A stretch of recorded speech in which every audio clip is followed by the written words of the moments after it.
Welcome to This Explainer. Today, we're diving into the absolute, unfiltered truth about one of the world's most fiercely loved and, honestly, most deeply misunderstood pasta dishes. Seriously, pretty much every carbonara you've ever had outside of Italy, it's probably wrong.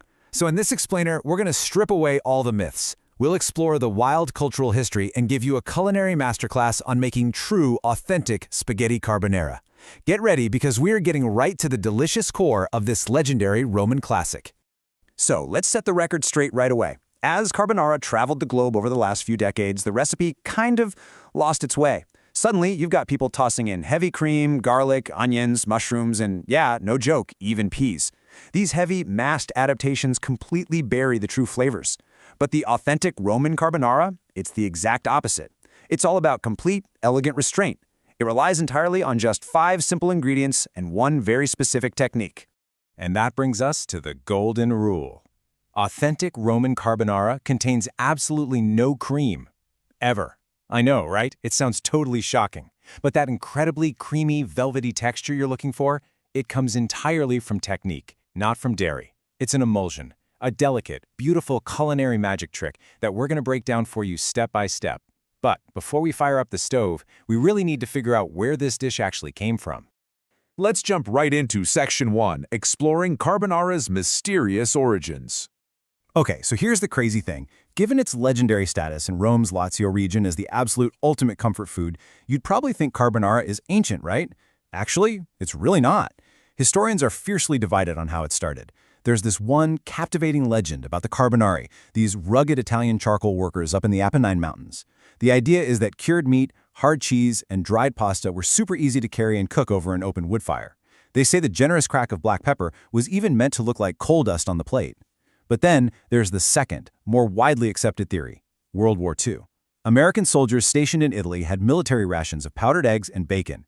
The story goes that resourceful Roman cooks took those rations, combined them with their local cheese and pasta, and boom, carbonara was born. Honestly, whichever origin story is true, cooks in Rome completely embraced the dish and perfected it into the culinary icon we know today. Moving right along to Section 2, 5 ingredients, 0 shortcuts. Let's tear down all that international complexity. The real magic of carbonara isn't about throwing everything but the kitchen sink into a pan. It's about profound restraint. 5 ingredients. That's the magic number. If you're reaching for butter, or oil, or heavy cream, stop. You're taking a shortcut, and it literally changes the entire soul of the dish. So, what are these 5 essential building blocks? First up, the absolute MVP, guanciale.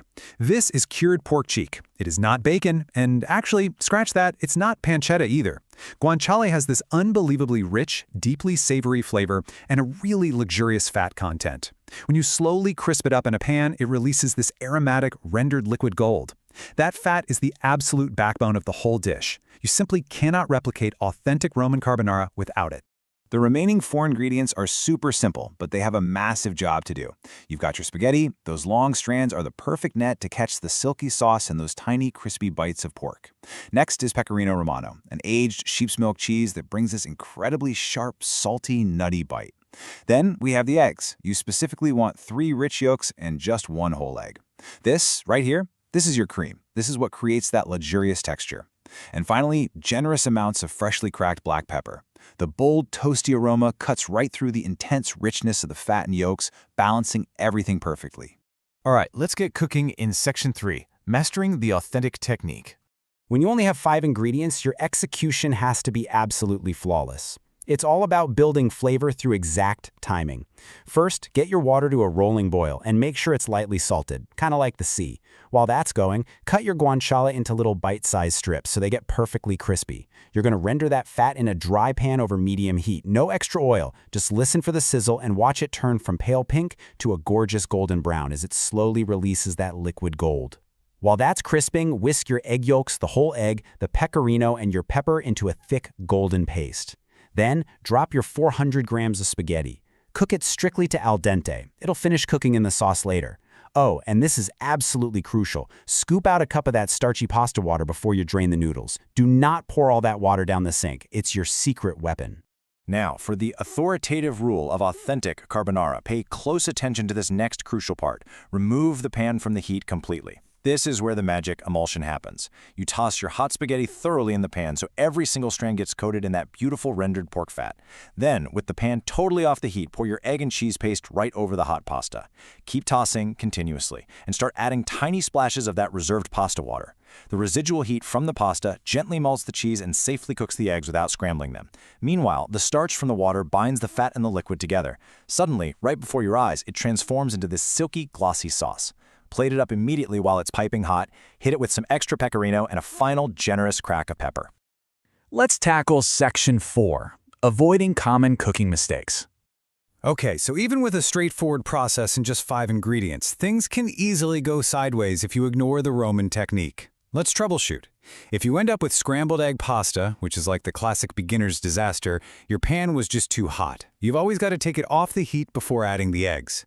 If your carbonara tastes heavy or masked, well, you probably caved and added cream. Just let the eggs, fat, and pasta water do their job. Now, what if your sauce won't emulsify and just looks greasy or separated? You probably forgot the pasta water. The starch is a literal requirement for the bind. And finally, if the whole thing is just mushy and heavy, you overcook the pasta. Remember, al dente is absolutely non-negotiable. Which brings us to our final takeaway in Section 5, the true soul of Rome.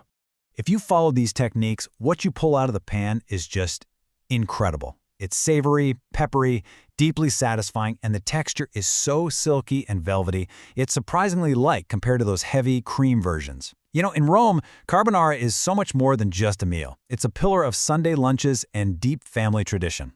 It sits proudly as part of the legendary Roman quartet of pasta dishes, right alongside cacio e pepe, amatriciana, and gricia. It perfectly captures the Roman culinary philosophy, relying on generations of knowledge to make a few humble ingredients deliver the absolute maximum flavor. After tracing this rich, kind of mysterious history and walking through the exacting techniques behind this totally misunderstood masterpiece, I've got to ask, have you ever eaten carbonara made with cream? And, knowing what you know now, would you try making the authentic Roman version without it? Thank you so much for joining me on this explainer. Keep exploring, keep cooking, and as always, keep seeking out the authentic stories behind the food we love. So where should Bite the World travel to next?